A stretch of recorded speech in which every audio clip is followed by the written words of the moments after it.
So with the sport of squash in the book, that's where the book, the idea of it actually started for me. It started with the feeling of being inside a squash court with a voice saying there were three of us. And I knew it was three sisters inside the court. There's a father on the balcony above instructing the girls, and they all felt the presence of an absolute mother. I didn't know where it came from. I had played squash. I played for a lot of my adult life. I was just interested when I saw this image of these three girls inside a glass box, and I wanted to know what was going on there.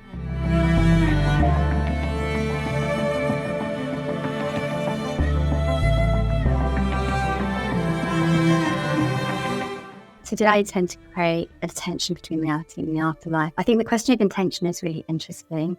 With the deceased mother, I was just trying to let in the things that wanted to come in.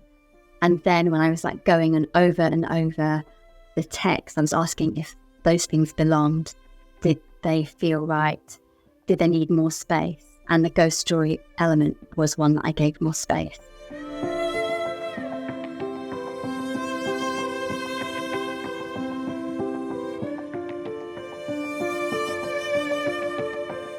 So with the racism in the story and it being subtle rather than explicit, I was just following Gopi's story, which is about growing up in the wake of her mother's death.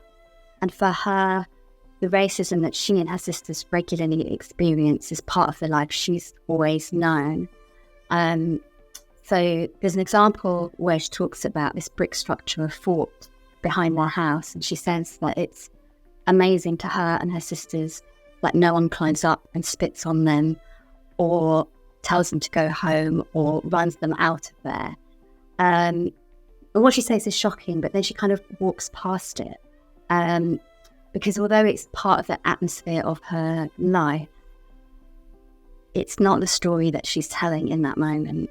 And it's not where her emotions are when she's telling the story.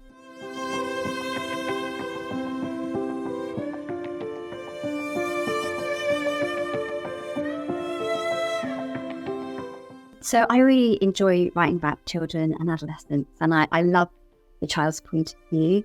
And when it came to write from the child Gopi's perspective, again, I realised that things felt more true when I wasn't kind of looking at her from above, but was inhabiting her body, and somehow and just noticing and feeling what she noticed and felt in the moment. So that's what I try to do.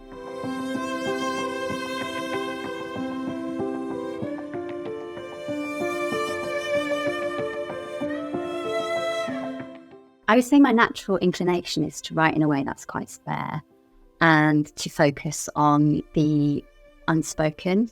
And with Rushdie Lane, with this grieving family, that was amplified because the members of the family are all together, but they're grieving separately and not always expressing what they feel in words.